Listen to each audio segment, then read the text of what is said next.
الحمد لله رب العالمين والصلاة والسلام على سيد الأنبياء والمرسلين أما بعد فأعوذ بالله من الشيطان الرجيم بسم الله الرحمن الرحيم اهدنا الصراط المستقيم صراط الذين أنعمت عليهم غير المغضوب عليهم ولا الضالين آمين مولاي صل وسلم دائما ابدا على حبیبک خیر الخلق کلہم۔ یہی ہے آرزو تعلیم قرآن عام ہو جائے، ہر ایک پرچم سے اونچا پرچم اسلام ہو جائے۔ اللہ تبارک و تعالی کے فضل و کرم اور اس کی عطا کردہ توفیق سے آج کی یہ محفل 15ویں محفل نور قرآن ہے، جو کہ سلسلہ وار ہر مہینے اللہ کی عطا کردہ توفیق سے منعقد کی جاتی ہے۔ ابھی آپ خوش نصیبوں نے قرآن کریم کی تلاوت کرنے کی سعادت حاصل کی۔ آئیے استاد محترم حضرت مفتی محمد آصف عبداللہ قادری رضوی دامت برکاتہم العالیہ کا بیان کردار فاروق اعظم رضی اللہ تعالی عنہ کے عنوان سے سننے کی ہم سعادت حاصل کرتے ہیں۔ نحمده ونصلي ونسلم على رسوله الكريم اما بعد فاعوذ بالله من الشيطان الرجيم بسم الله الرحمن الرحيم اهدنا الصراط المستقيم صراط الذين أنعمت عليهم غير المغضوب عليهم ولا الضالين آمين ثم آمين بجاه سيد المرسلين صلی اللہ علیہ وآلہ وسلم۔ الحمدللہ، آج پھر ہم اس عظیم نشست میں شریک ہوئے ہیں، جس کا مقصد قرآن پاک اور احادیث طیبہ اور صالحین کے ذکر سے روشن منور ہونا ہے۔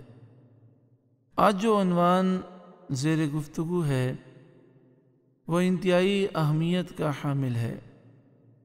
اس پاک ہستی کا ذکر خیر ہے جس کا ہر فعل دعوت دے رہا ہے کہ فرد سے معاشرہ بنتا ہے، فرد کے بدلنے سے معاشرہ بدلتا ہے۔ ہمیں ناموس رسالت کا محافظ بھی بننا ہے، عقیدہ ختم نبوت کا بھی محافظ بننا ہے۔ ہمارے اندر جذبہ جہاد بھی ہو، شوق شہادت بھی ہو، ہم مجاہد اسلام بھی بنے، پوری دنیا میں نبی کریم صلی اللہ علیہ وآلہ وسلم کے دین کو تخت پر لانے کی کوشش بھی کریں۔ لیکن یہ ساری کوششیں کامیاب اس وقت ہوں گی جب ہم خود بھی اندر سے باعمل ہوں، ہمارے قول و فعل میں نیکی ہو، ہمارے قول و فعل میں روحانیت ہو، تو انشاءاللہ تعالی ضرور ہماری ان کوششوں کے اچھے اثرات ہوں گے۔ سیدنا فاروق اعظم رضی اللہ تعالی عنہ نے مسلمانوں کو زندگی گزارنے اور معاشرے کی اصلاح کا طریقہ سکھایا۔ آپ کی مبارک زندگی کا ہر گوشہ ایمان کی مضبوطی کا باعث ہے۔ آپ کی سیرت مبارکہ پڑھنے سے ایسا لگتا ہے کہ نور کی چھما چھم برسات ہو رہی ہے، نا امیدی میں رحمت کی کرن پیدا ہو رہی ہے۔ اللہ تعالیٰ نے ارشاد فرمایا لا تقنطوا من رحمت اللہ، اللہ کی رحمت سے مایوس نہ ہو۔ آپ کی سیرت پڑھنے سے ایسی امید پیدا ہوتی ہے کہ انشاءاللہ معاشرے کے ناسور چھٹ جائیں گے، یہ ظلمتیں اور اندھیرے انشاءاللہ دور ہو جائیں گے۔ ہم آگے تو بڑھیں، کوشش تو کریں، اللہ کی رحمت بڑی ہے۔ حضرت سیدنا فاروق اعظم رضی اللہ تعالیٰ عنہ کی زندگی کے کون کون سے پہلو پر گفتگو کی جائے، ہر پہلو عظیم وسعت اور گہرائی رکھتا ہے۔ آپ کی صلاحیتیں، آپ کا کردار امت مسلمہ کی تاریخ کا روشن باب ہے۔ آپ کی سیرت امت کی ڈوبتی ہوئی ناؤ کشتی کو ترانے والی ہے۔ آپ رضی اللہ تعالیٰ عنہ ان خوبیوں کے مالک تھے کہ بڑی بڑی طاقتیں، سپر پاور آپ کے نام سے کانپتی تھیں۔ آپ کے ابتدائی حالات آپ کی شخصیت کو اجاگر کر دیتے ہیں۔ اسلام لانے سے پہلے بھی آپ کی بہادری اور شجاعت کے چرچے تھے۔ سرکار دو عالم صلی اللہ علیہ وآلہ وسلم نے دعا کی، اللہم اعز الاسلام بعمر بن الخطاب، اے اللہ عمر بن خطاب کے ذریعے اسلام کو عزت عطا فرما۔ سمجھدار کے لیے یہ ارشاد کافی ہے۔ اسلام عظیم مذہب ہے، اللہ کا سچا دین ہے۔ کس سے تقویت ملنے کی دعا کی جا رہی ہے؟ کون تقویت دے گا؟ یعنی ہمارے آقا و مولا صلی اللہ علیہ وسلم یہ دعا کر رہے ہیں، یا اللہ عمر بن خطاب کو اسلام کی دولت عطا فرما، پھر انہیں اسلام کی خدمت کرنے کی توفیق عطا فرما، اور ان کے ذریعے اسلام کو تقویت عطا فرما، عزت عطا فرما۔ حضور صلی اللہ علیہ وآلہ وسلم کی دعا کا نتیجہ ہے کہ حضرت سیدنا فاروق اعظم رضی اللہ تعالیٰ عنہ رہتی دنیا تک مسلمانوں کے لیے مثال بن گئے۔ آپ کا کردار موجودہ دور کے مسائل کا علاج ہے۔ مسلمانوں کے وہ عظیم حاکم، خلیفہ، امیر، سپہ سالار، عظیم مجاہد، پیکر وفا بن گئے کہ دعائے مصطفیٰ صلی اللہ علیہ وآلہ وسلم کی چلتی پھرتی تصویر بن گئے۔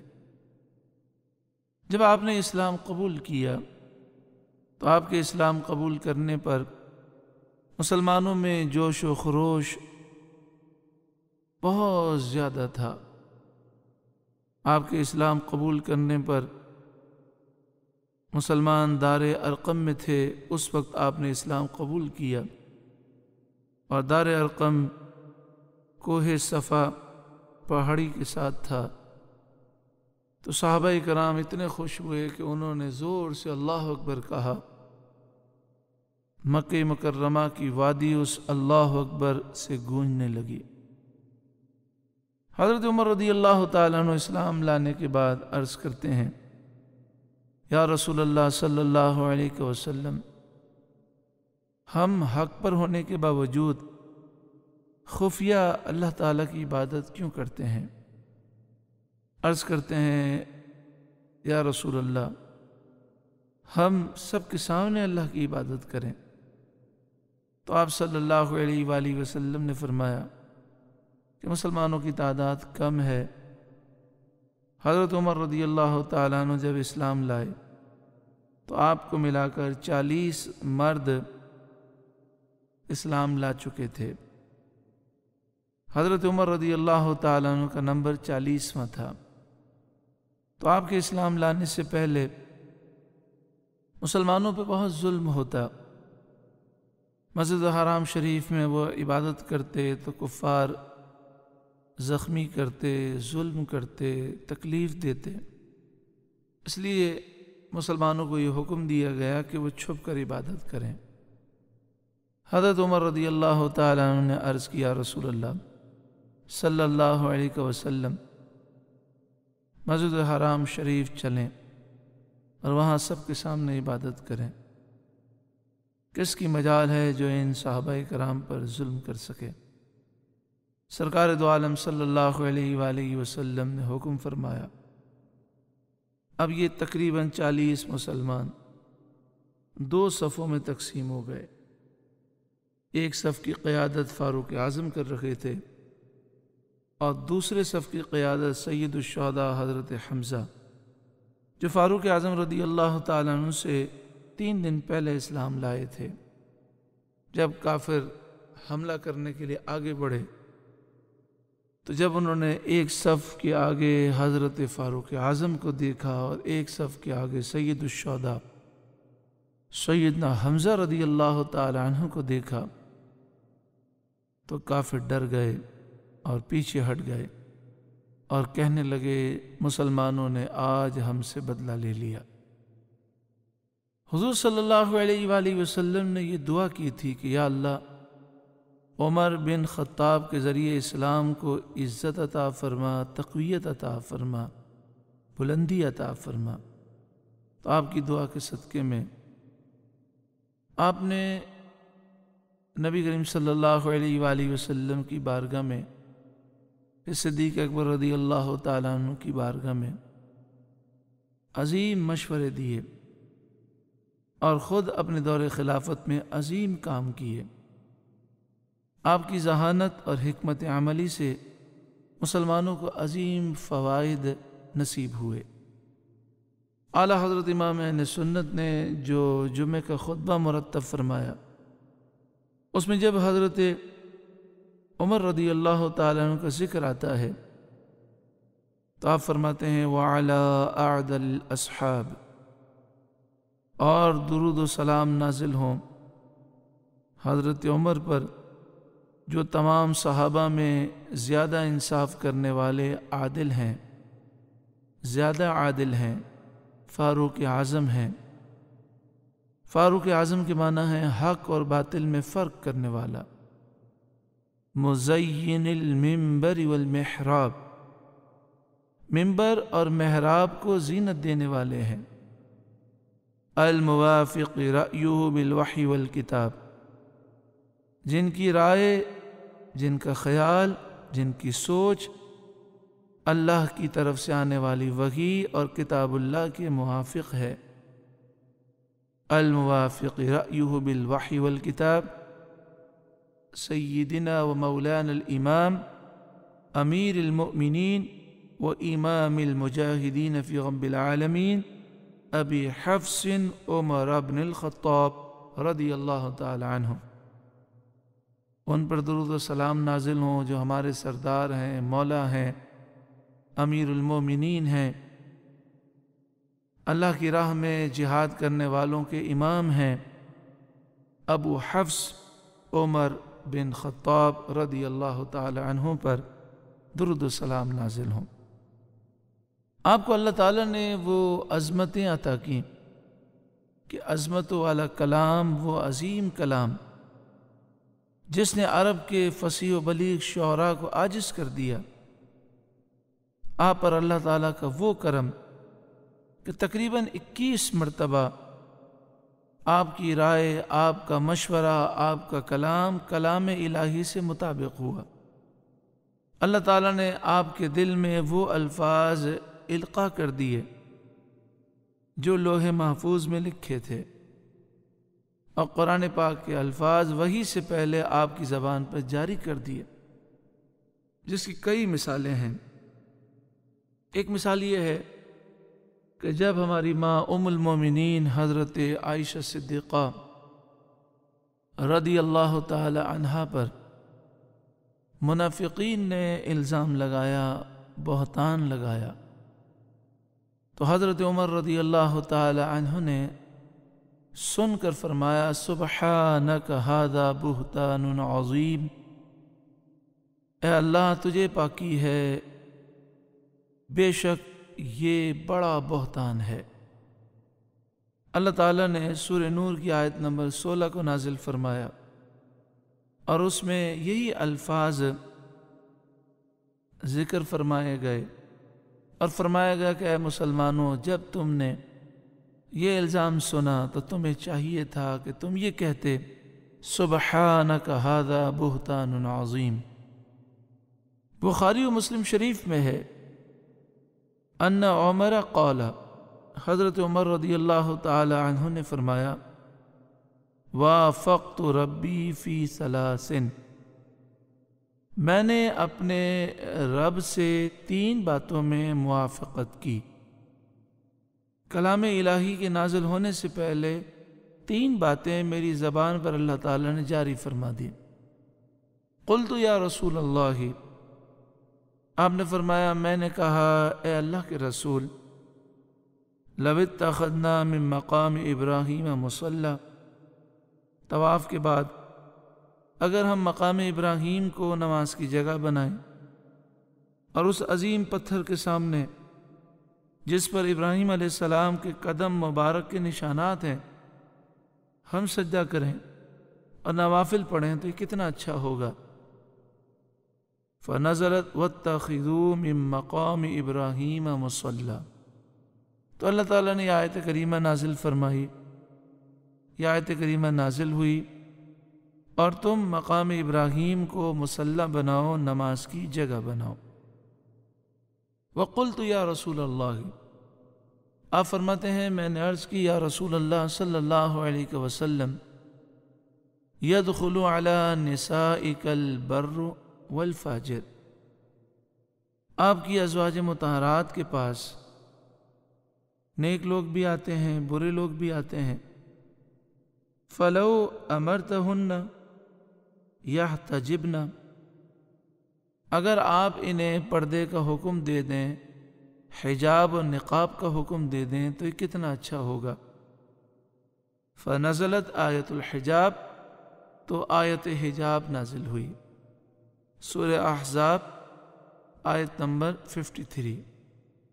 وَإِذَا سَأَلْتُمُوهُنَّ مَتَاعًا، اور جب تم ازواج مطہرات سے کسی چیز کا سوال کرو، کوئی چیز مانگنے آؤ، فَاسْأَلُوهُنَّ مِنْ وَرَاءِ الْحِجَابِ، تو تم ان سے سوال کرو حجاب کے پیچھے سے، یعنی پردے کے پیچھے۔ ذَلِكُمْ أَطْهَرُ لِقُلُوبِكُمْ وَقُلُوبِهِنَّ، یہ تمہارے دلوں کو بھی زیادہ پاک کرنے والا ہے اور ان کے دلوں کو بھی زیادہ پاک کرنے والا ہے۔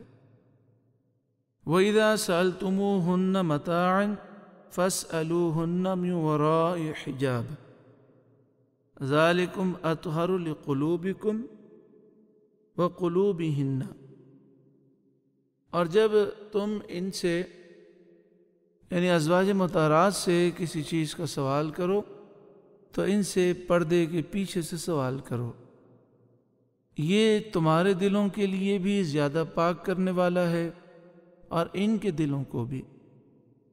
یعنی اگر دل پاک ہوں تو پردہ کرنے سے اس پاکی میں اضافہ ہوتا ہے۔ جو ہمارے حضرات یہ کہتے ہیں جی ہمارے دل پاک ہیں، ان کو سمجھنے کے لیے یہ آیت کریمہ، ان کو سمجھانے کے لیے یہ آیت کریمہ کافی ہے کہ اگر دل پاک ہیں اور شرعی پردہ کریں، نگاہوں کی حفاظت کریں، خواتین شرعی پردہ کریں تو انشاءاللہ تعالی اس پاکی میں اور اضافہ ہوگا۔ حضرت عمر رضی اللہ تعالیٰ عنہ فرماتے ہیں وَاجْتَمَعَ نِسَاءُ النَّبِيِّ صلی اللہ علیہ وسلم فِي الْغَيْرَةِ، نبی کریم صلی اللہ علیہ وآلہ وسلم کی ازواج مطہرات غیرت میں جمع ہو گئیں۔ فَقُلْتُ، حضرت عمر رضی اللہ تعالیٰ عنہ فرماتے ہیں میں نے کہا عَسَى رَبُّهُ إِن طَلَّقَكُنَّ أَن يُبْدِلَهُ ازواجاً خیرا منکن، ان قریب اگر محبوب صلی اللہ علیہ وآلہ وسلم تمہیں طلاق دے دیں تو ان قریب اللہ تعالی محبوب کریم صلی اللہ علیہ وآلہ وسلم کو تم سے اچھی بیویاں عطا فرمائے گا۔ فنزلت کذالک، پس اسی طرح آیت کریمہ نازل ہوئی۔ اس طرح تقریباً 21 مواقع ہیں کہ جس موقع پر حضرت عمر رضی اللہ تعالیٰ عنہ نے جو ارشاد فرمایا، اللہ تعالیٰ نے آپ کی زبان پر قرآن مجید فرقان حمید کی آیات کو جاری فرما دیا، وہ آیات جو ابھی نازل ہونے والی تھیں، اور آپ کا کلام قرآن کے موافق ہوا۔ ایک موقع پر آپ نے فرمایا فَتَبَارَكَ اللَّهُ أَحْسَنُ الْخَالِقِينَ، پس بڑی برکت والا ہے اللہ، سب سے بہتر پیدا کرنے والا ہے۔ تو سورۃ المومنون کی آیت نمبر 14، 18ویں پارے کا پہلا رکوع ہے، اسی آیت کریمہ کا نزول ہوا۔ ایک یہودی نے آپ سے کہا کہ وہی آپ کے نبی کے پاس کون سا فرشتہ لے کر آتا ہے؟ حضرت عمر رضی اللہ تعالی عنہ نے فرمایا کہ حضرت جبریل علیہ السلام وہی لے کر آتے ہیں۔ تو اس نے کہا کہ جبریل تو ہمارا دشمن ہے، اگر میکائیل وہی لے کر آتے تو ہم ایمان لے آتے۔ حضرت عمر رضی اللہ تعالیٰ عنہ کی زبان پر جو الفاظ جاری ہوئے، یہ الفاظ قرآن پاک کے موافق ہیں۔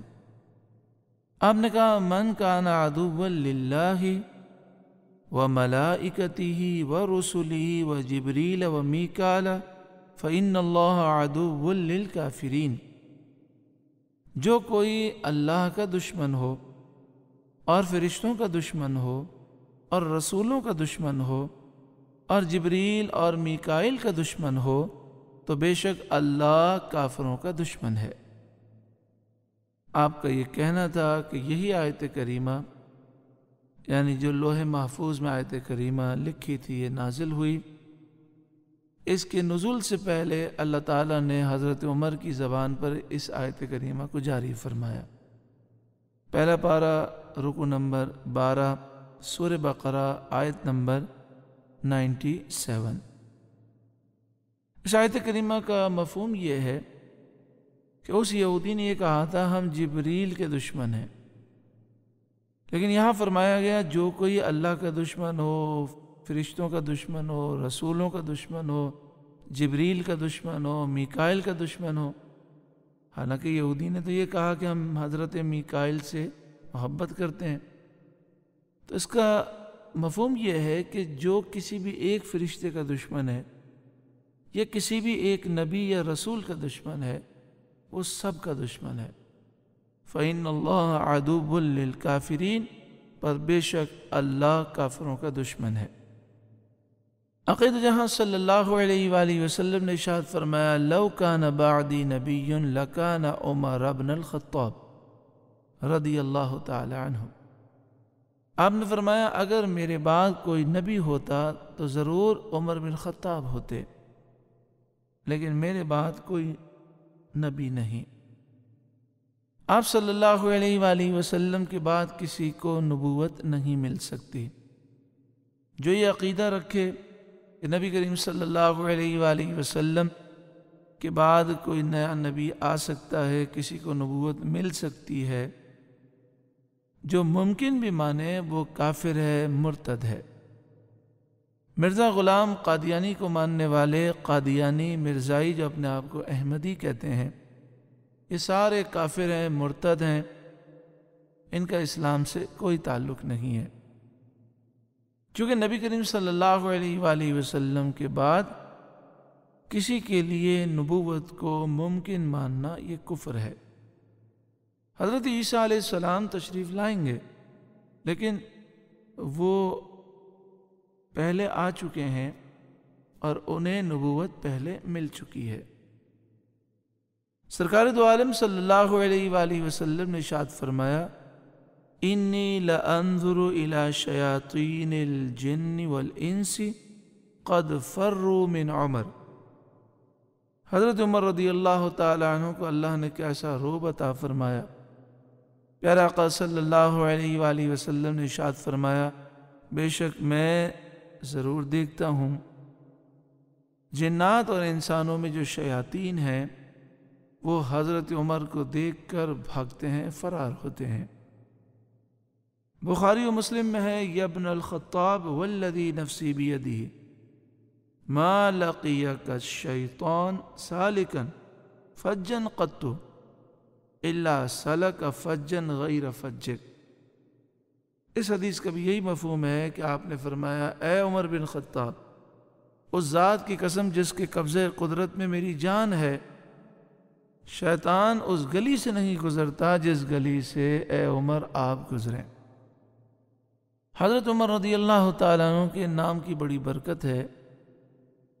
کسی پر جنات کا اثر ہو، جادو کا اثر ہو، حضرت عمر رضی اللہ تعالیٰ عنہ کے لیے فاتحہ پڑھے، کچھ وظائف پڑھے اور ایصال ثواب کرے اور اللہ تعالیٰ سے دعا مانگے کہ یا اللہ حضرت عمر کے صدقے میں ان چیزوں کو دور فرما، انشاءاللہ ضرور کرم ہوگا۔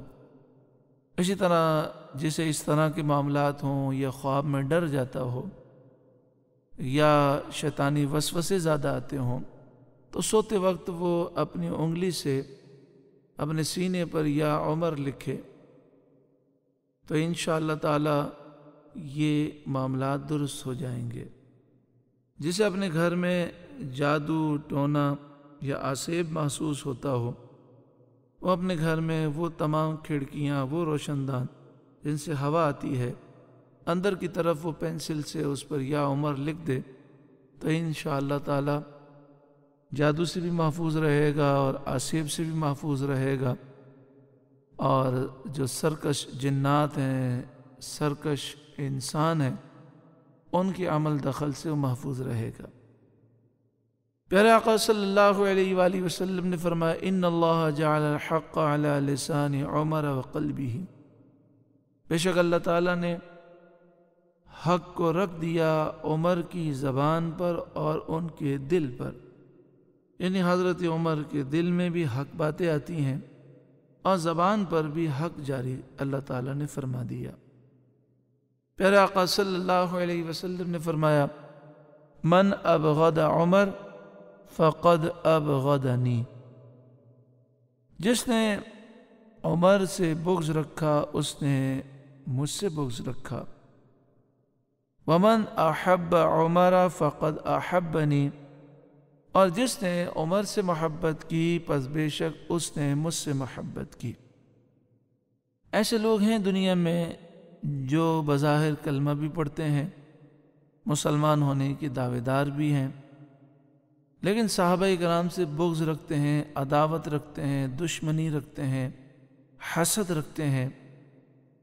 حضرت صدیق اکبر، حضرت عمر، حضرت عثمان غنی رضی اللہ تعالی عنہم اجمعین کے گستاخ ہیں۔ حضرت امیر معاویہ، حضرت ہندہ، حضرت وحشی، حضرت عمر بن عاص اور کئی صحابہ کرام کے گستاخ اور بے ادب ہیں۔ ایسے لوگوں سے ہمیں دور رہنا چاہیے، اور ایسے گستاخوں سے دور رہنے میں عافیت ہے، کیونکہ جو صحابہ کرام سے بغض رکھتا ہے وہ تو رسول اللہ سے بغض رکھنے والا ہے۔ تو جو صحابہ کرام سے محبت کرنے والے ہیں، اہل بیت سے محبت کرنے والے ہیں، وہ تو رسول اللہ سے محبت کرنے والے ہیں۔ تو جو حضور کے پیارے ہیں، حضور سے محبت کرنے والے ہیں، ان لوگوں کو ایسے لوگوں سے دور رہنا چاہیے۔ ابن ماجہ شریف میں ہے، اللہ سب سے پہلے جس شخص سے مصافحہ فرمائے گا، اس پر سلام بھیجے گا اور ہاتھ سے پکڑ کر جنت میں بھیجے گا، وہ عمر ہیں۔ اللہ تعالیٰ جسم سے اور ہاتھ سے پاک ہے۔ یہاں مراد مصافحے سے اور ہاتھ سے پکڑ کر جنت میں بھیجنے سے مراد خصوصی کرم اور فضل ہے۔ ابن ماجہ شریف میں ہے، حضور صلی اللہ علیہ وآلہ وسلم نے فرمایا، عمر ہمیشہ حق بولتے ہیں۔ ایک حدیث پاک میں ہے کہ عمر جنت والوں کی آنکھوں کے چراغ ہیں۔ ایک اور حدیث پاک میں ہے کہ اس ہستی کی وجہ سے فتنہ و فساد کے دروازے بند ہیں، اور ان کی زندگی میں کوئی شخص تمہارے درمیان فتنہ و فساد و پھوٹ نہیں ڈال سکے گا۔ حضور صلی اللہ علیہ وآلہ وسلم کی بارگاہ میں جبریل نے حاضر ہو کر عرض کیا، یا رسول اللہ صلی اللہ علیہ وسلم، عمر کو میرا سلام پہنچا کر فرما دیجئے ان کا غضب غصہ پسندیدہ ہے اور ان کی مرضی کے مطابق حکم ہوتا ہے۔ ایک حدیث پاک میں ہے، تمام آسمانی مخلوق فرشتے حضرت عمر کی تعظیم و عزت کرتے ہیں۔ ایک روایت میں ہے، اہل عرفہ پر، یعنی جب حاجی عرفات کے میدان میں جمع ہوتے ہیں تو اہل عرفہ پر عام طور پر، جبکہ عمر پر خاص طور پر اللہ مباحات فرماتا ہے، یعنی فرشتوں کے سامنے اللہ تعالی حاجیوں کا ذکر فرماتا ہے، تو خاص طور پر اللہ تعالی حضرت عمر رضی اللہ تعالیٰ عنہ کی شان فرشتوں کے سامنے بیان فرماتا ہے۔ ایک روایت میں، حق میرے بعد ہمیشہ عمر کے ساتھ ہوگا، چاہے وہ کہیں بھی ہوں۔ عمر جب سے اسلام لائے ہیں تب سے ہی شیطان ان سے سامنا ہوتے ہی الٹے پاؤں بھاگ جاتا ہے۔ جبریل نے مجھ سے کہا، عمر کی موت پر اسلام روئے گا۔ فرشتے عمر کی زبان پر گفتگو کرتے ہیں۔ حضرت صدیق اکبر رضی اللہ تعالیٰ عنہ فرماتے ہیں، اور یہ فرمان حضور صلی اللہ علیہ وآلہ وسلم کے وصال ظاہری کے بعد ہے، آپ نے فرمایا، اس روئے زمین پر عمر سے زیادہ مجھے کوئی عزیز نہیں ہے۔ حضرت عبداللہ بن مسعود رضی اللہ تعالیٰ عنہ فرماتے ہیں، حضرت عمر کا علم اگر ترازو کے ایک پلڑے میں رکھ دیا جائے اور باقی دنیا کے تمام لوگوں کا علم دوسرے پلڑے میں ڈال کر وزن کیا جائے تو حضرت عمر کا پلڑا ہی بھاری رہے گا، اس لیے کہ علم کے 10 حصوں میں سے 9 حصے علم حضرت عمر کو عطا فرمایا گیا۔ حضرت ابو مسعود رضی اللہ تعالیٰ عنہ فرماتے ہیں، جب کبھی صالحین کا ذکر کرو تو حضرت عمر کا ذکر بھی ضرور کرو، اس لیے کہ وہ ہم میں سب سے زیادہ قرآن اور اسلامی احکامات کو جانتے ہیں۔ حضرت صدیق اکبر رضی اللہ تعالیٰ عنہ کی بڑی شان و عظمت ہے۔ پیارے آقا صلی اللہ علیہ وآلہ وسلم پر کوئی احسان نہیں کر سکتا، کیونکہ ساری مخلوق کو جو ملا حضور کے صدقے و طفیل ملا، لیکن پیارے آقا صلی اللہ علیہ وآلہ وسلم نے فرمایا کہ صدیق اکبر نے مجھ پر احسان کیا، میں نے ہر ایک کے احسان کا بدلہ چکا دیا۔ صدیق اکبر کے احسان کا بدلہ اللہ تعالیٰ چکائے گا۔ تو وہ صدیق اکبر رضی اللہ تعالیٰ عنہ جن کی یہ شان و عظمت ہے، آپ کے دور مبارک میں حضرت عمر رضی اللہ تعالیٰ عنہ آپ کی خدمت میں حاضر ہوئے۔ جب مسلمہ کذاب سے جنگ ہوئی اور 700 ایسے صحابہ شہید ہوئے جو قرآن پاک کے حافظ تھے، یوں تو 1200 صحابہ کرام شہید ہوئے اس جنگ میں، لیکن 700 صحابہ کرام ایسے تھے ان میں جو حافظ قرآن تھے۔ تو حضرت عمر رضی اللہ تعالیٰ عنہ نے عرض کی صدیق اکبر رضی اللہ تعالیٰ عنہ سے کہ قرآن جمع فرما لیجئے، اتنے حفاظ شہید ہو گئے، قرآن پاک لوگوں کے سینوں میں ہے، تو لکھا ہوا بھی جمع ہو جائے۔ تو حضرت صدیق اکبر رضی اللہ تعالیٰ عنہ نے پہلے منع فرمایا، اور آپ نے فرمایا، میں وہ کام کیسے کروں جو کام رسول اللہ نے نہیں کیا؟ تو حضرت عمر رضی اللہ تعالیٰ عنہ نے عرض کی، واللہ الخیر، کہ اللہ کی قسم یہ کام بہتر ہے، کوئی کام رسول اللہ نے نہ کیا ہو تو بعد والے اگر اس کام کو کریں تو ضروری یہ ہے کہ وہ کام بہتر ہونا چاہیے، اسلام کے مطابق ہو، شریعت کے مطابق ہو، شریعت کے خلاف کوئی کام نہیں کرنا چاہیے۔ حضرت صدیق اکبر رضی اللہ تعالیٰ عنہ کو حضرت عمر عرض کرتے رہے، شرح اللہ صدری، صدیق اکبر فرماتے ہیں کہ اللہ نے میرے سینے کو کھول دیا۔ پھر حضرت زید بن ثابت رضی اللہ تعالیٰ عنہ کو حضرت صدیق اکبر نے یہ کام کرنے کے لیے کہا تو انہوں نے بھی یہی کہا، تو حضرت صدیق اکبر انہیں سمجھاتے رہے کہ یہ اچھا کام ہے، بہتر کام ہے، یعنی رسول اللہ صلی اللہ علیہ وآلہ وسلم نے جس کام سے منع نہیں کیا، شریعت نے منع نہیں کیا، اور وہ کام اچھا بھی ہو تو اس کے کرنے میں کوئی حرج نہیں ہے، اگرچہ وہ نیا کام ہو۔ حضرت زید بن ثابت کہتے ہیں کہ اللہ نے میرے سینے کو کھول دیا، پھر قرآن پاک کو جمع کیا گیا۔ قرآن پاک جہاں لکھا گیا تھا، کسی نے درخت کے پتے پر، کسی نے کھال پر، کسی نے کاغذ پر، کسی نے درخت کی چھال پر، وہ ساری چیزیں جمع کی گئیں۔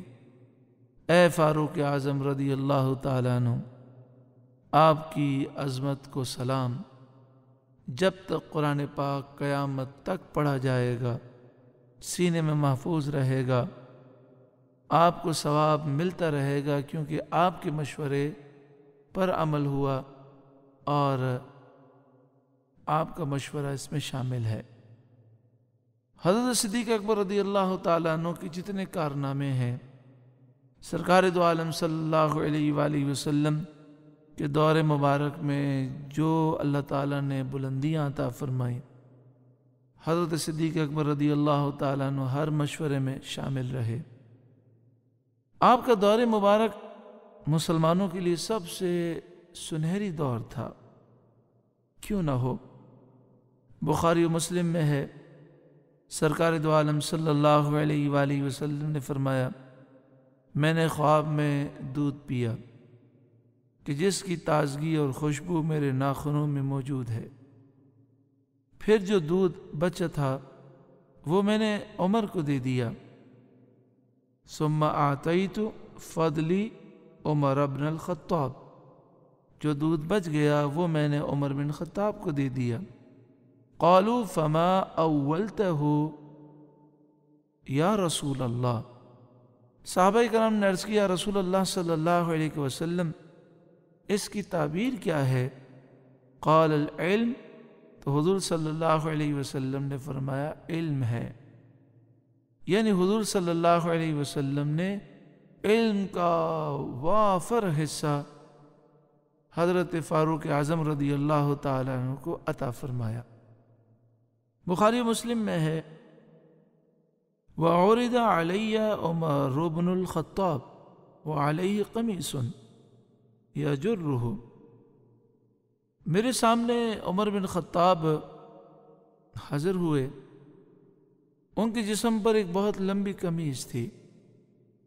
حضور نے فرمایا میں نے خواب دیکھا۔ قالوا فما اولت ذلك یا رسول اللہ، صحابہ کرام نے عرض کیا رسول اللہ صلی اللہ علیہ وسلم آپ نے اس کی کیا تعبیر مراد لی، اس سے کیا مراد ہے، اس کی تعبیر کیا ہے؟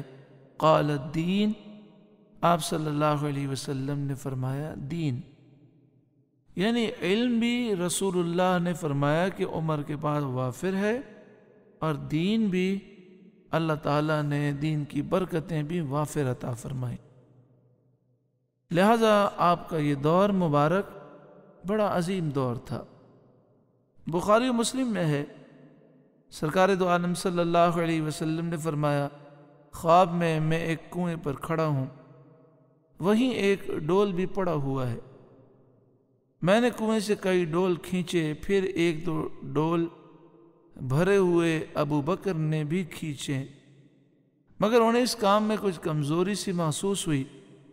پھر عمر نے کئی ڈول اس طرح کھینچے کہ میں نے کسی نوجوان کو بھی ایسا ڈول کھینچتے ہوئے نہیں دیکھا۔ پھر پیاسے لوگ چاروں طرف سے امڑ آئے اور سب نے سیر ہو کر پیاس بجھائی۔ امام جلال الدین سیوطی علیہ رحمہ فرماتے ہیں یہ آپ کی خلافت کی طرف اشارہ ہے کہ آپ کے دور حکومت میں بکثرت فتوحات ہوں گی۔ جب حضرت عمر رضی اللہ تعالیٰ عنہ حاکم بنے تو کیا حالات تھے؟ نہ محل تھا، نہ عمدہ سواریاں تھیں، نہ مال کی کثرت تھی۔ حضرت سیدنا امیر معاویہ رضی اللہ تعالیٰ عنہ فرماتے ہیں حضرت ابو بکر صدیق رضی اللہ تعالیٰ عنہ کے پاس دنیا نہ آئی اور نہ ہی آپ نے دنیا کی خواہش کی، مگر حضرت عمر کے پاس دنیا بہت آئی لیکن انہوں نے اسے قبول نہ کیا بلکہ ٹھکرا دیا۔ آپ کی فتوحات میں کئی شہر ہیں، ان میں ایک شہر ہے مدائن۔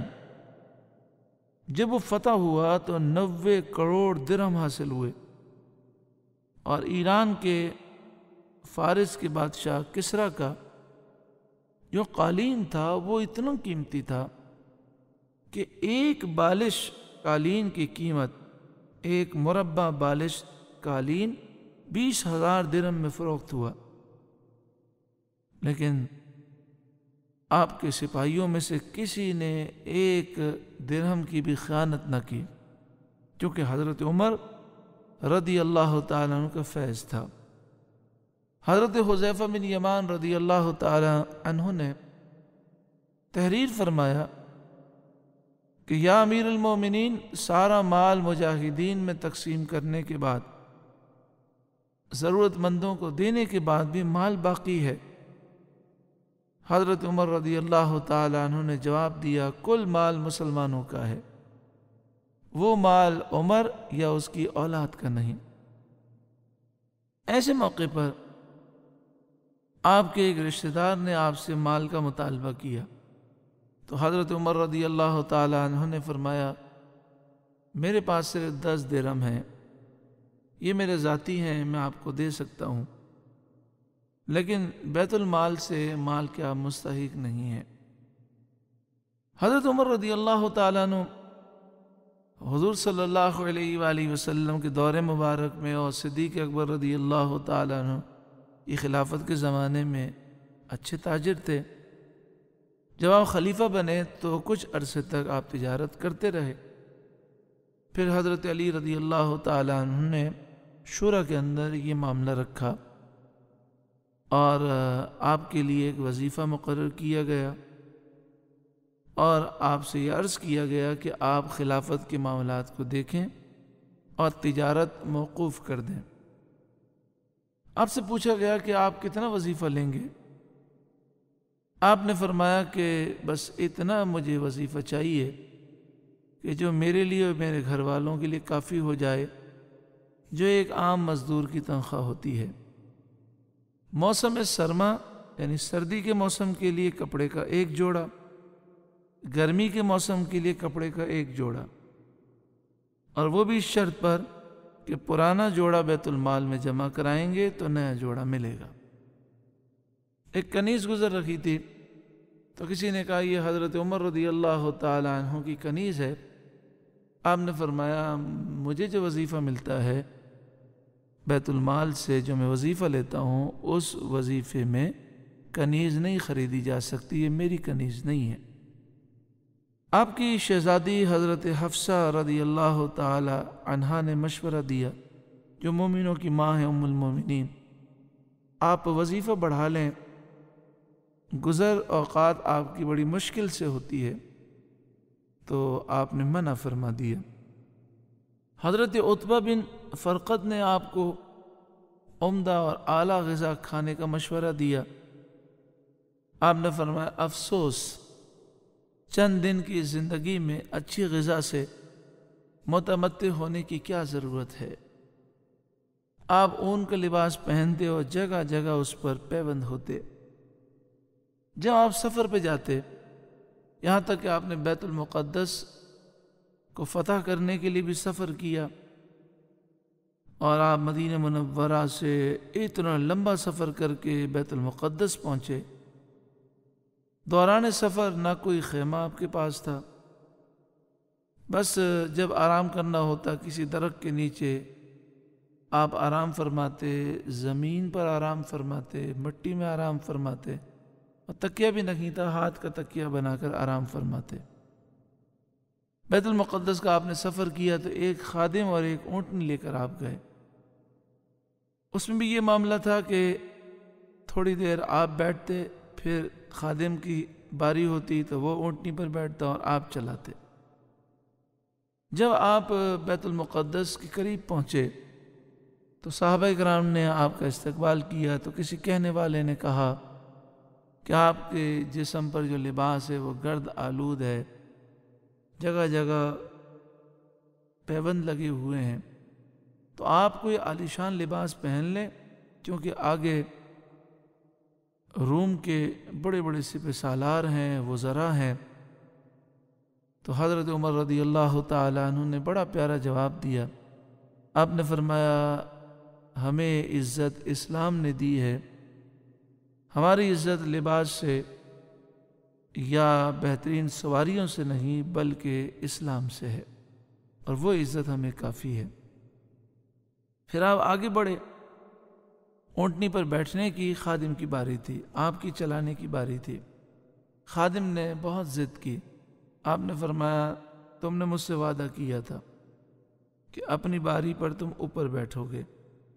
آپ نے خادم کو بٹھایا اور خود اونٹنی کی نکیل پکڑ کر آپ پیدل چلتے ہوئے بیت المقدس میں داخل ہوئے۔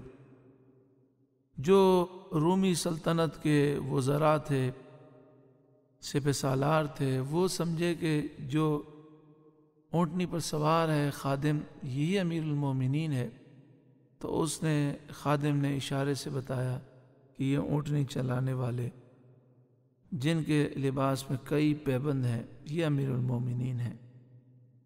تو ایک راہب دور سے منظر دیکھ رہا تھا، وہ بھاگتا ہوا آیا اور اس نے کہا کہ میں نے اپنی کتابوں میں یہ پڑھا ہے کہ جو بیت المقدس فتح کرے گا اس کا خادم، اس کا غلام اونٹنی پہ سوار ہوگا، اور وہ اونٹنی چلا رہا ہوگا نکیل پکڑ کر، اور اس کے لباس پر اتنے پیوند لگے ہوں گے۔ یہ بات سن کر اللہ تعالیٰ نے آپ کی عزتوں میں ایسا اضافہ کیا کہ رومی سپہ سالار اور جو رومی وزراء تھے ان کے دل میں حضرت عمر رضی اللہ تعالیٰ عنہ کی شان و عظمت اور بیٹھ گئی۔ اسی بات کو آپ نے فرمایا کہ ہمیں عزت اسلام نے دی ہے۔ کبھی کبھی آپ کو ضرورت پڑتی تو آپ بیت المال سے قرض لیتے، تو خزانچی آ کر خود مطالبہ کرتا کہ حضرت کل آخری تاریخ ہے، کل آپ کو قرض واپس کرنا ہے۔ یہ حضرت عمر رضی اللہ تعالیٰ عنہ کا کردار ہے۔ اگر اس کردار پر عمل کیا جائے تو موجودہ دور کے جتنے مسائل ہیں وہ حل ہو جائیں گے۔ آپ نے فرمایا خلیفہ وہ ہے جو ناجائز رقم نہ لے اور نہ کسی کو دے۔ آپ نے فرمایا لوگوں تمہارے مال میں میرا اسی قدر حق ہے جتنا یتیم کے مال میں متولی کا ہوتا ہے۔ میں اگر دولت مند ہوں گا تو کچھ نہ لوں گا، میرے اوپر تم لوگوں کے حقوق ہیں۔ آج ریاست مدینہ بنانے کی باتیں تو کی جاتی ہیں، کاش حضرت عمر رضی اللہ تعالیٰ عنہ کی سیرت کو کوئی اسلامی حاکم اپنا لے تو 5 سال تو بہت ہیں، چند ہی مہینوں میں یا چند ہی دنوں میں اسلامی ریاست قائم ہو جائے، انقلاب آ جائے۔ جب ہمارے حکمرانوں کی، ہمارے وزراء کی، ہماری اسمبلیوں کے ممبران کی نیتیں اچھی ہوں، سارے معاملات آسان ہو جاتے ہیں۔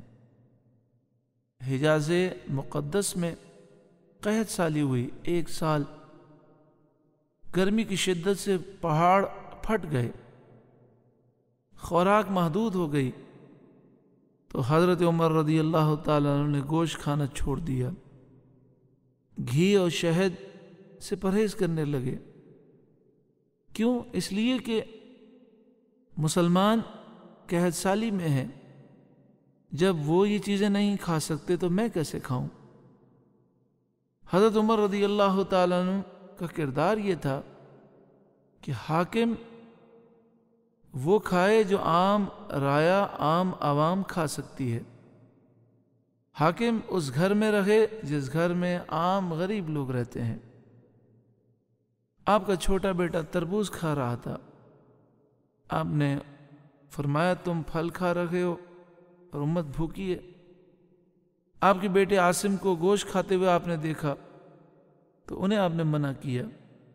آپ نے فرمایا جب تک حضور کی پیاری امت بھوکی ہے، قحط سالی کی کیفیات ہیں، ہمارے گھر والوں کو نہ پھل کھانا ہے نہ گوشت کھانا ہے۔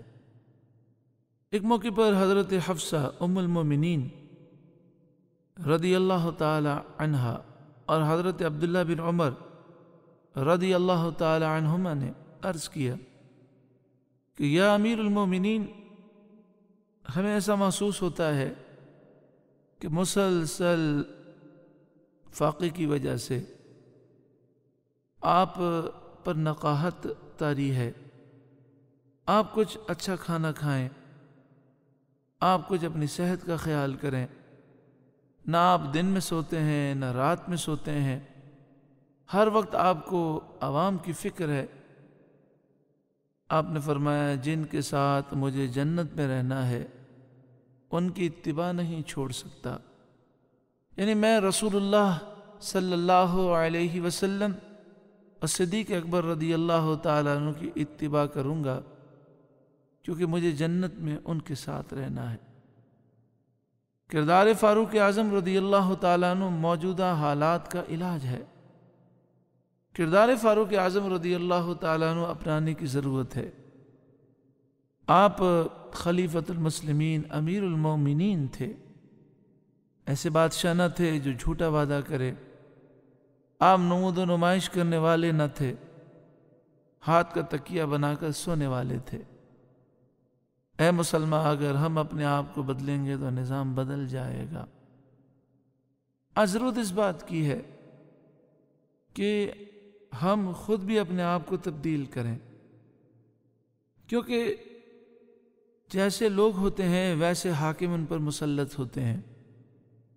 آج مسلمانوں کی اکثریت گناہوں میں مبتلا ہے، عیاشیوں میں مبتلا ہے، دنیا کی محبت میں مبتلا ہے، فضولیات میں مبتلا ہے۔ جو دولت مند ہیں وہ کروڑوں روپے فضولیات میں اور گناہوں میں خرچ کر دیتے ہیں۔ ہمیں چاہیے کہ ہم اپنے آپ کو گناہوں سے بچائیں، سادگی پیدا کریں، اور یہ رقم جو ہم فضول خرچیوں میں خرچ کرتے ہیں، فضول کاموں میں خرچ کرتے ہیں، وہ رقم غریبوں کے لیے خرچ کریں۔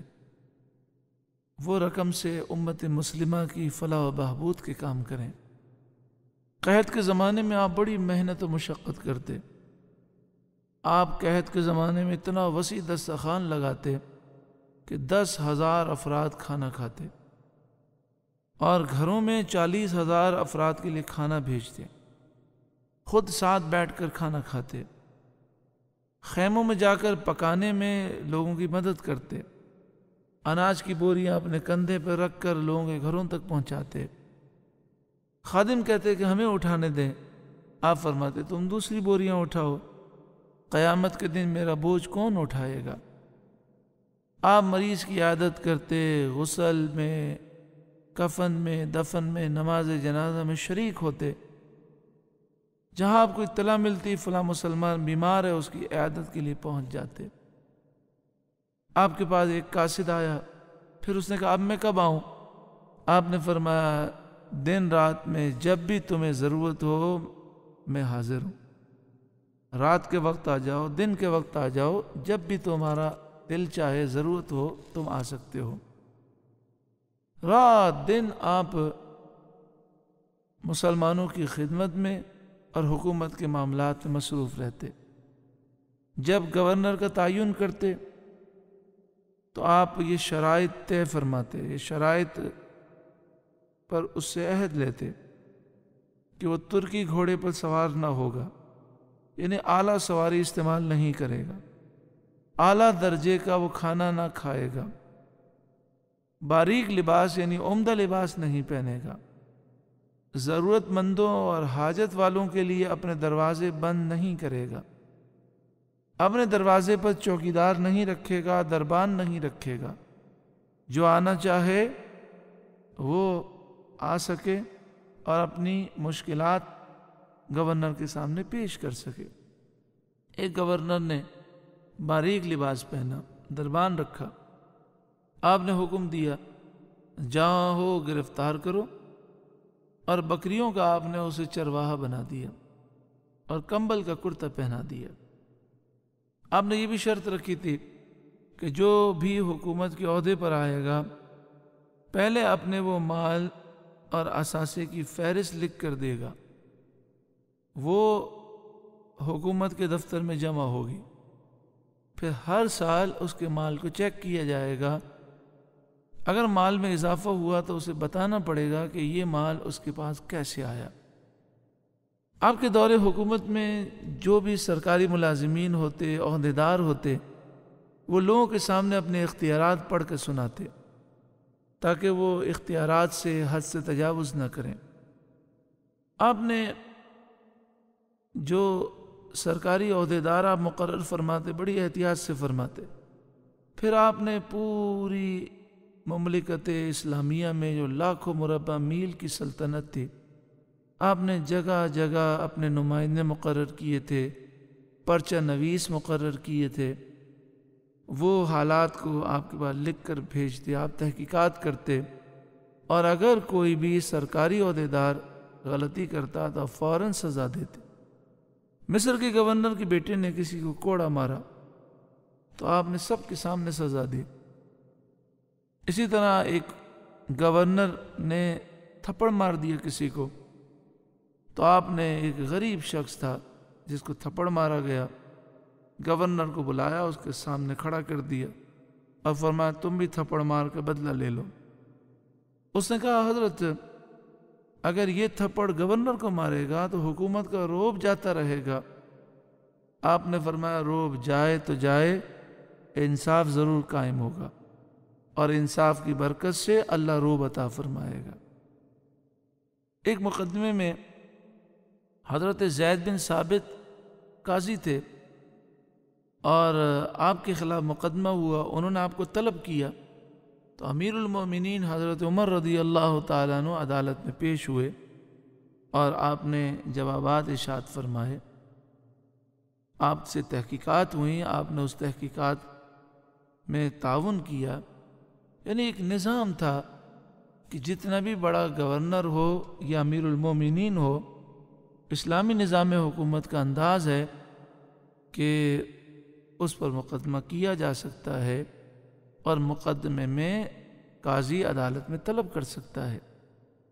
راتوں کو آپ گشت کرتے، ایک دن آپ نے گشت کے دوران دیکھا کہ ایک گھر سے بچے کے رونے کی آواز آ رہی ہے۔ آپ نے فرمایا بچہ کیوں رو رہا ہے؟ تو اندر سے جواب دیا گیا یہ دودھ کے لیے رو رہا ہے۔ کہا دودھ کیوں نہیں پلاتی؟ کہا اس لیے کہ حضرت عمر رضی اللہ تعالیٰ عنہ نے یہ مقرر کیا ہے کہ جو بچہ دودھ پیتا ہوگا اسے وظیفہ نہیں دیا جائے گا، اور جو دودھ چھوڑ دے گا اسے وظیفہ دیں گے، تو میں اس کا دودھ چھوڑانا چاہ رہی ہوں تاکہ وظیفہ ملے۔ آپ نے یہ بات سن کر دوسرے دن اعلان کر دیا، صبح اعلان کر دیا کہ جیسے ہی گھر میں بچے کی ولادت ہوگی، ولادت سے اس کے لیے وظیفہ متعین کیا جائے گا۔ آپ ایک جگہ سے گزرے تو ویران جگہ پر ایک خیمہ نصب تھا۔ آپ نے فرمایا کیا معاملہ ہے؟ اس نے کہا کہ میں سفر میں ہوں، میری زوجہ بیمار ہے اور بچے کی ولادت کا وقت قریب ہے۔ حضرت عمر رضی اللہ تعالیٰ عنہ گھر گئے، اپنی زوجہ محترمہ کو لے کر آئے، ساری ضرورت کا سامان لے کر آئے، خدمت ہوئی۔ وہ خیمے والے یہی سمجھتے رہے کہ یہ کوئی عام سے لوگ ہیں جو خدمت کے لیے آئے ہیں۔ جب بچے کی ولادت ہوئی تو آپ کی زوجہ باہر تشریف لائیں اور حضرت عمر سے فرمایا امیر المومنین مبارک ہو، بیٹا ہوا۔ تب اسے پتہ چلا کہ یہ تو امیر المومنین ہے۔ حضرت عمر رضی اللہ تعالیٰ عنہ نے جب راتوں کو آپ دورہ فرماتے تو آپ نے ایک گھر سے بچوں کے رونے کی آواز سنی۔ آپ نے فرمایا کہ بچے کھانے کے لیے بے چین ہیں، آپ کھانا کیوں نہیں دیتی؟ انہوں نے کہا کہ میں کھانا کیسے دوں، ہنڈیا میں تو صرف پانی ہے، میں پانی کو ابال رکھی ہوں تاکہ بچے رو رو کر سو جائیں۔ تو آپ نے فرمایا کہ یہ معاملہ ہے۔ آپ فوراً گئے اور اس گھر کے لیے راشن لے کر آئے۔ اس طرح حضرت عمر رضی اللہ تعالیٰ عنہ نے خود بھی نظام قائم کیا، نمائندے بھی مقرر کیے۔ آپ نے فرمایا لو مات الکلب علی شاطئ الفرات جوعا لکان عمر مسئولا عنہ یوم القیامہ۔ اگر فرات کے کنارے بھی کوئی کتا بھوک سے مر جائے تو قیامت کے دن عمر سے پوچھا جائے گا۔ ایک دن رات کو آپ دورہ فرما رہے تھے، ایک گھر سے آواز آئی، بیٹی دودھ میں پانی ملا دو۔ اس لڑکی نے کہا اماں امیر المومنین نے منع فرمایا ہے۔ ماں نے کہا بیٹی اس وقت امیر المومنین تو نہیں دیکھ رہے۔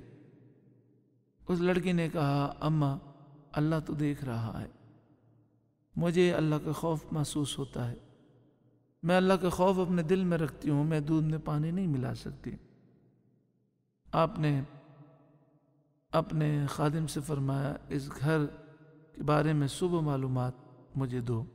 انہوں نے تحقیق کی، پتہ چلا اس گھر میں ایک ماں رہتی ہے، ایک بیٹی رہتی ہے، دودھ پن کا گزارا ہے، جانور کم ہیں، دودھ کم ہوتا ہے، نفع بہت کم ہے، اس لیے ماں چاہتی ہے کہ دودھ میں پانی ملا کر بیچا جائے، لیکن بیٹی اللہ کا خوف اتنا رکھتی ہے کہ وہ دودھ میں پانی ملانے کے لیے تیار نہیں۔ آپ نے اس بچی کا، جو کہ غریب گھرانے کی بچی تھی، آپ نے اس کا نکاح اپنے بیٹے عاصم سے کیا، اور اللہ نے ایسی برکت عطا فرمائی کہ حضرت عاصم کے جو نواسے ہیں وہ حضرت عمر بن عبدالعزیز ہیں جو عمر ثانی ہیں۔ یعنی آپ نے ایک تو حضرت عمر رضی اللہ تعالی عنہ کا کردار کہ غریبوں کی ہمدردی کرنا، اور دوسری یہ کہ آپ نے اپنے بیٹے کی شادی ایسی لڑکی سے کی جو انتہائی غریب تھی لیکن اس کے دل میں اللہ کا خوف تھا۔ حضرت عمر رضی اللہ تعالیٰ عنہ کا کردار ہمیں یہ درس دیتا ہے کہ ایسے موقع پر ہم یہ دیکھیں کہ رشتہ طے کرتے وقت تقوی کو اور پرہیزگاری کو فوقیت دیں۔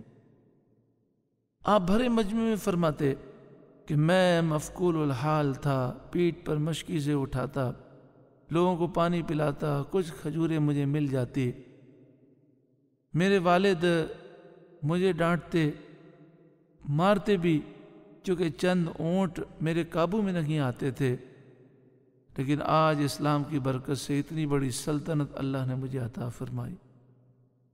بھرے مجمع میں ایک شخص نے کہا اے عمر اللہ سے ڈر، تو آپ نے اپنے سر کو جھکا لیا۔ ایک بوڑھی عورت نے آپ کو ٹوک دیا تو آپ نے اس کا برا نہ منایا۔ آپ فرماتے ہیں میرے نقائص، میرے عیب بتانے والا مجھے سب سے زیادہ محبوب ہے۔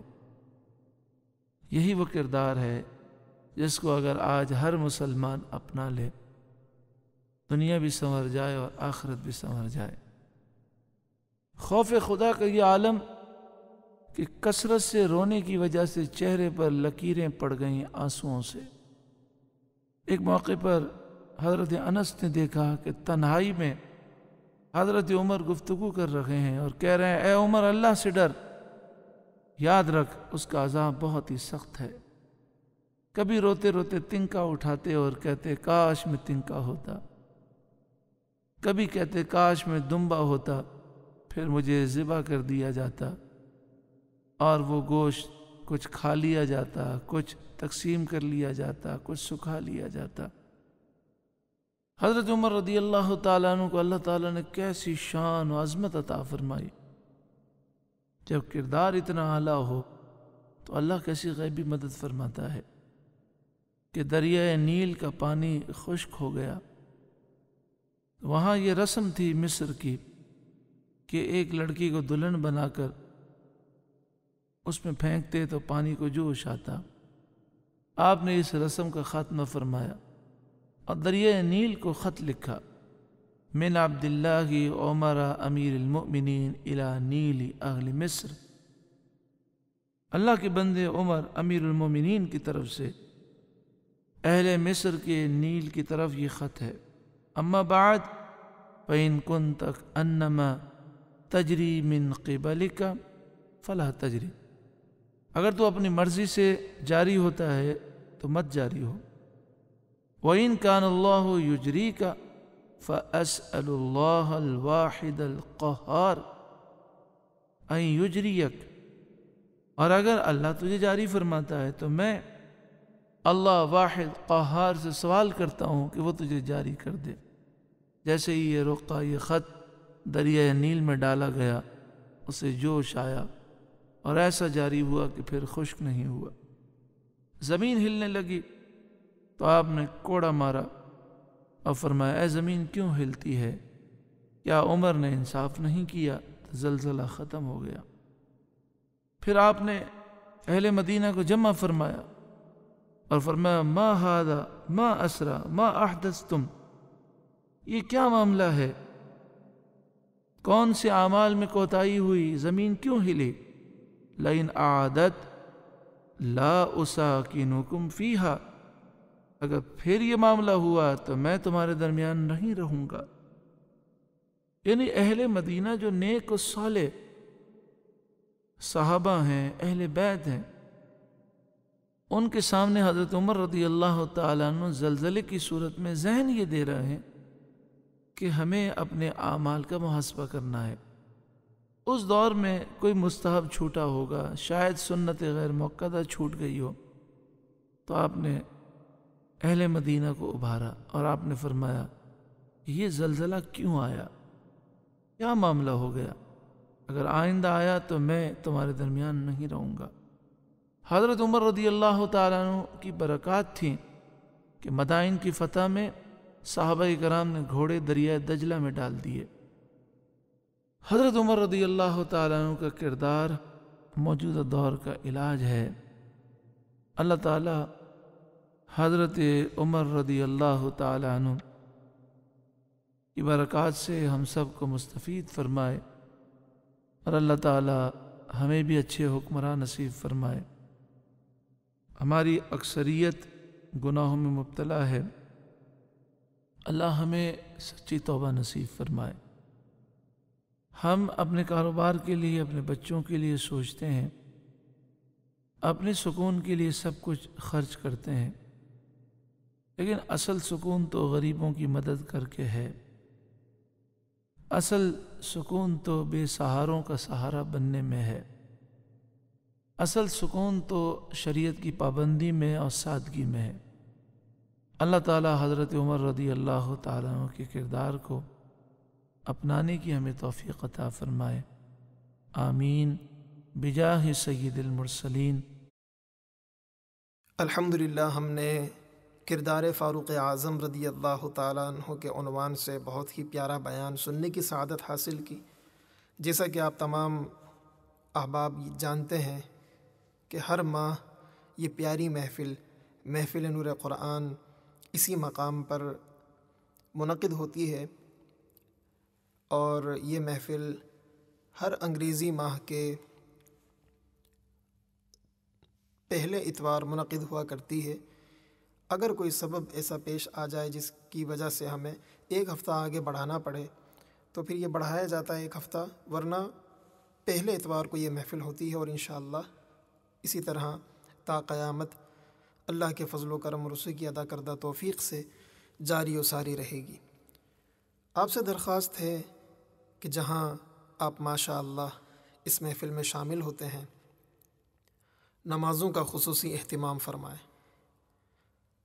اور اگلی محفل میں جب آپ تشریف لائیں تو آپ سے یہ درخواست ہے کہ روزانہ کی بنیاد پر قرآن کریم کی تلاوت کم از کم ایک پارہ روزانہ پڑھنا اپنی عادت بنائیں، اور ہر ماہ میں ایک مرتبہ مکمل قرآن کریم لازمی تلاوت کر لیا کریں، اور جب آپ کا مکمل قرآن کریم ہو تو اس محفل میں جب آپ آئیں تو یہاں پر ہمارے تنویر بھائی کو آپ لکھوا دیں کہ آپ نے ایک قرآن کریم مکمل کیا ہے، تو اس محفل میں وہ قرآن کریم بھی ایصال ثواب کر دیے جائیں گے۔ اسی طرح آپ سے درخواست ہے کہ روزانہ کم از کم 300 مرتبہ اللہ کے پیارے حبیب صلی اللہ علیہ وآلہ وسلم پر درود پاک پڑھنا بھی اپنا معمول بنائیں، اور آپ اسے بھی اگر لکھ کر اپنے پاس رکھ لیں اور آئندہ محفل میں جب آپ آئیں تو لکھوا دیں کہ آپ نے اتنی مرتبہ درود پاک پڑھا ہے، تو وہ بھی دعا میں شامل کر لیا جائے گا۔ اللہ تبارک و تعالی ہم سب کو خوب نیکیاں کرنے والا اور خوب نیکیاں پھیلانے والا، دوسروں کو فائدہ پہنچانے والا بنائے، آمین یا رب العالمین۔ آئیے دعا کے لیے ہاتھ اٹھا دیجیے۔ الحمدللہ رب العالمین، والصلاة والسلام علی سید الانبیاء والمرسلین۔ اللہم انی اسألک باسمک الاعظم ورضوانک الاکبر، جزا اللہ عنا سیدنا ومولانا محمدا صلی اللہ علیہ وآلہ وسلم ما هو اہلہ۔ یا الہ العالمین، یا ارحم الراحمین، یا اکرم الاکرمین، تیرے کرم، تیرے فضل، تیری عطا کردہ توفیق سے ایک مرتبہ پھر یہ محفل نور قرآن سجائی گئی۔ تیری عطا کردہ توفیق سے یہ بھائی، یہ بہنیں حاضر ہوئے۔ یا اللہ ہم سب کی حاضری کو قبول فرما لے۔ یا اللہ اس محفل کی ہمیں خوب برکتیں عطا فرما۔ یا اللہ ہمارے تمام صغیرہ کبیرہ گناہوں کو معاف فرما۔ اے پیارے اللہ، گناہوں سے نفرت، گھن اور دوری ہمیں عطا فرما۔ ہمیں خوب نیکیاں کرنے اور خوب نیکیاں پھیلانے کی سعادت اور توفیق عطا فرما۔ جھوٹ، سود، غیبت، چغلی، دغا، خیانت، ظلم، ریاکاری، منافقت، الزام تراشی، بہتان بازی، بدگمانی، بے حیائی، گالی گلوچ، ہر برائی سے، ہر فتنے سے، ہر گناہ سے، ہر شر سے ہمیں، اس محفل میں شامل ہونے والوں کو، پوری امت مسلمہ کو محفوظ فرما۔ الہ العالمین اس محفل کا صدقہ، واسطہ، وسیلہ جو ہمارے مسلمان بہن بھائی، بچے، بوڑھے، جوان جو اس وقت گھروں میں، ہسپتالوں میں یا دنیا بھر میں جہاں کہیں بھی بیمار ہیں، تکلیف میں ہیں، ہمارے جو اس محفل میں شریک ہونے والے لال چچا، ہمارے پھپھا اور دیگر اس خاندان کے جو بزرگ بیماری کے عالم میں ہیں، بستر پر ہیں، یا اللہ سارے بیماروں کو شفا عطا فرما دے۔ اے اللہ سب کو شفا عطا فرما دے۔ اے شفا عطا فرمانے والے سب کو شفا عطا فرما دے۔ سب کی ساری تکلیفیں دور فرما دے، سب کے دکھ دور فرما دے، صحت، تندرستی اور شفا عطا فرما دے۔ یا الہ العالمین جو بے اولاد ہیں انہیں نیک، صالح، عافیت والی، آنکھوں کی ٹھنڈک بننے والی اولاد عطا فرما دے۔ جن گھروں میں لڑائی جھگڑے ہیں یا اللہ ان گھروں میں خوشیوں کو داخل فرما دے۔ یا اللہ ہم سب کے گھروں کو جنتی گھرانہ بنا دے۔ ہمارے گھروں سے سارے جھگڑے، ناچاقیاں، نا اتفاقیاں، بے برکتیاں دور فرما دے۔ جادو ٹونے، نظر بد سے، آسیب سے، اثرات سے سب کو محفوظ فرما۔ یا ارحم الراحمین اس علاقے پر، اس بستی پر، اس گاؤں پر اپنی خاص رحمتوں کو نازل فرما۔ یا اللہ یا ارحم الراحمین جن بھائیوں نے کوششیں کی ہیں، جن بہنوں نے کوششیں کی ہیں اس محفل کو سجانے میں، اس کی دعوت کو عام کیا ہے، چل کر آئے ہیں، یا اللہ سب کا آنا قبول فرما۔ یا اللہ جتنے محفل میں اس وقت بھائی موجود ہیں، جو ہماری مائیں بہنیں موجود ہیں، یا اللہ تو سب کے نام جانتا ہے، سب کی نیتیں جانتا ہے، سب کی مشکلیں بھی تو جانتا ہے۔ میرے مالک جس کی جو مشکل ہے آسان کر دے، جو پریشانی ہے دور کر دے، جو نیک تمنا ہے پوری فرما دے، ہر ایک کو جائز مقصد میں کامیاب فرما دے۔ یا الہ العالمین یا ارحم الراحمین ہم سب کو باعمل مسلمان بنا دے، بے عملی سے ہمیں محفوظ فرما۔ یا اللہ قرآن کریم کا حقیقی نور ہمیں عطا کر دے، ہمارے ظاہر و باطن کو قرآن کریم اور احادیث طیبہ کے نور سے روشن و منور فرما دے۔ یا الہ العالمین یا ارحم الراحمین، جو تیری پسند، جو تیرے حبیب صلی اللہ علیہ وآلہ وسلم کی پسند، اس پسند کے مطابق زندگی گزارنے کی ہم سب کو توفیق و سعادت عطا فرما۔ یا الہ العالمین ہمارے بچوں کے مستقبل کو روشن و تابناک فرما دے، ہماری بہنوں، بیٹیوں، بچوں کے لیے اچھے، دیندار اور غیر لالچی رشتے عطا فرما۔ یا اللہ جن کے رشتے ہو چکے ہیں شادی کے لیے آسانی اور اسباب عطا فرما، محتاجی سے، تنگ دستی سے، فقر سے سب کی حفاظت فرما۔ یا اللہ یا ارحم الراحمین، اے کریم پروردگار، جو بے سر و سامانی کی زندگی گزار رہے ہیں ان کی غیبی مدد فرما، جو قرضوں کے بوجھ تلے دبے ہوئے انہیں قرضوں سے نجات عطا فرما دے۔ یا اللہ ہمیشہ ہمیں ہماری نسلوں کو دینے والوں میں رکھنا، محتاجی سے ہمیں محفوظ فرما، مانگنے سے ہمیں محفوظ فرما۔ یا اللہ اپنے سوا کسی کا محتاج نہ کرنا۔ سیدنا فاروق اعظم رضی اللہ تعالی عنہ کا صدقہ واسطہ وسیلہ پیش کرتے ہیں، یا الہ العالمین ہمیں ہمیشہ حق سچ بولنے والا بنانا۔ یا اللہ منافقت سے ہمیں بچا، یا اللہ ہر برائی سے ہمیں بچا۔ یا اللہ اس مقام کو دین کی سربلندی کے لیے قبول فرما لے۔ یا الہ العالمین یا ارحم الراحمین یا اکرم الاکرمین ہمیں سنجیدگی عطا فرما، حکمت و دانائی عطا فرما، ایمان کی حلاوت عطا فرما، سجدوں کی لذت عطا فرما۔ دین کی خدمت کے لیے جب کھڑے ہوتے ہیں تو ہزاروں رکاوٹیں آتی ہیں، مخالفتیں آتی ہیں۔ یا اللہ ہمیں صبر و تحمل کے ساتھ تیرے حبیب صلی اللہ علیہ وآلہ وسلم کے بتائے ہوئے راستے پر چلنا نصیب فرما۔ یا الہ العالمین ہمیں بہک جانے سے، بھٹک جانے سے، گمراہ ہو جانے سے بچا۔ یا الہ العالمین ہر برے عقیدے سے، ہر غلط عقیدے سے ہمیں، ہمارے دوستوں کو، ہمارے خاندان والوں کو، ہماری نسلوں اولادوں کو محفوظ فرما، گستاخی سے محفوظ فرما، گستاخوں سے محفوظ فرما، گمراہی سے محفوظ فرما، گمراہوں سے محفوظ فرما۔ یا الہ العالمین یا ارحم الراحمین یا اکرم الاکرمین، اے کریم پروردگار، اے کریم پروردگار، اے کریم پروردگار ہم سب کو اسلام میں پورا داخل فرما دے۔ ہر خلاف سنت، خلاف شریعت کام سے ہم سب کی، ہماری نسلوں کی حفاظت فرما۔ یا الہ العالمین یا ارحم الراحمین مکہ مکرمہ، مدینہ منورہ کی حاضری کے لیے جو دل تڑپ رہے ہیں انہیں جلد با ادب حاضری نصیب فرما۔ یا الہ العالمین یا ارحم الراحمین ہم سے راضی ہو جا، اے اللہ ہم سے راضی ہو جا، اے اللہ ہم سے راضی ہو جا، پیارے اللہ ہم سے راضی ہو جا، ایسا راضی ہو جا کہ پھر کبھی بھی ہم سے ناراض نہ ہونا۔ یا الہ العالمین ہر وہ کام جس میں تیری ناراضگی ہو اس سے ہمیں، ہماری نسلوں کو بچانا۔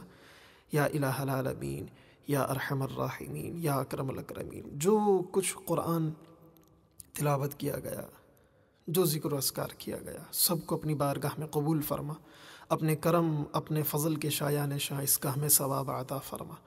یہ ثواب نبی کریم رؤوف الرحیم خاتم النبیین حضور احمد مجتبیٰ محمد مصطفیٰ صلی اللہ تعالی علیہ وآلہ وسلم کی بارگاہ میں ہدیتاً تحفتاً پیش کرتے ہیں، منظور فرما۔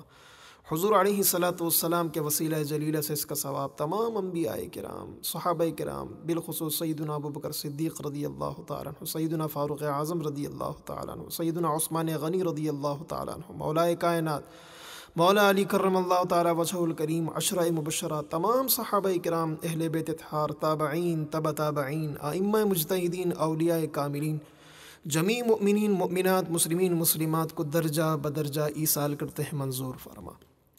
یا الہ العالمین یا ارحم الراحمین ہم اپنے تمام مرحومین کو یہ ثواب ایصال کرتے ہیں، منظور فرما۔ جو ہمارے مرحومین اس دنیا سے رخصت ہوئے، ہم میں سے کسی کے والد، والدہ، دادا، دادی، نانا، نانی، جو اس دنیا سے رخصت ہوا، یا اللہ سارے مرحومین کو یہ ثواب ایصال کرتے ہیں، منظور فرما۔ یا اللہ جب ہم اس دنیا سے رخصت ہوں تو ہمیں بھی ایصال ثواب کرنے والی اولاد، ساتھی اور جانشین نصیب فرمانا۔ یا الہ العالمین یا ارحم الراحمین یا اکرم الاکرمین ہم سب کو اسلام پر استقامت عطا فرما، ایمان پر خاتمہ نصیب فرما۔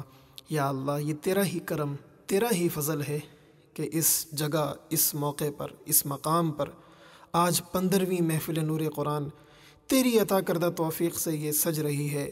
یا الہ العالمین، یہ محفل تا قیامت جاری و ساری رہے۔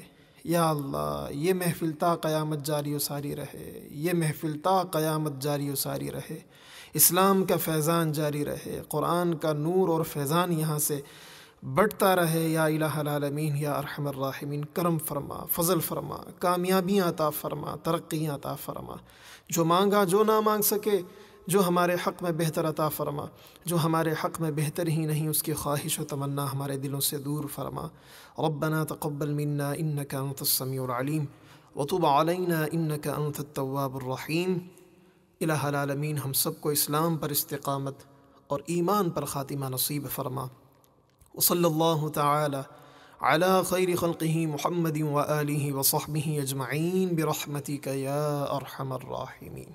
آئیے کھڑے ہو کر نبی کریم رؤوف الرحیم صلی اللہ علیہ وآلہ وسلم کی بارگاہ میں صلاۃ و سلام پیش کرتے ہیں۔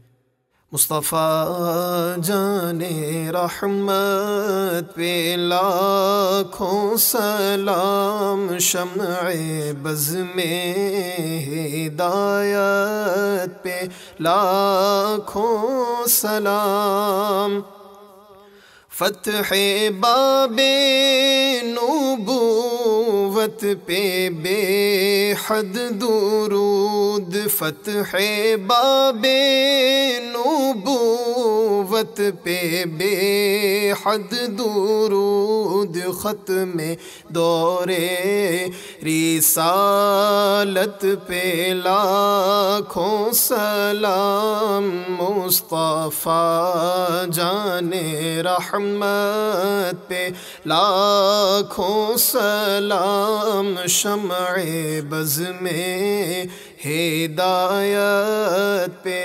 لاکھوں سلام، ہم غریبوں کے آقا پہ بے حد درود، ہم غریبوں کے آقا پہ بے حد درود، ہم فقیروں کی ثروت پہ لاکھوں سلام، مصطفیٰ جان رحمت پہ لاکھوں سلام، شمع بز میں ہدایت پہ لاکھوں سلام، کاش محشر میں جب ان کی آمد ہو، بھیجے سب ان کی شوکت پہ لاکھوں سلام، مجھ سے خدمت کے قدسی کہیں ہاں رضا، مجھ سے خدمت کے قدسی کہیں ہاں رضا، مصطفیٰ جان رحمت پہ لاکھوں سلام، شمع بز میں ہدایت پہ لاکھوں سلام۔ یا الہ العالمین، یا ارحم الراحمین، درود و سلام کے صدقے اور طفیل دنیا اور آخرت کی ہمیں کامیابیاں عطا فرما، دونوں جہاں کی ناکامیوں سے ہم سب کو محفوظ فرما، برحمتک یا ارحم الراحمین۔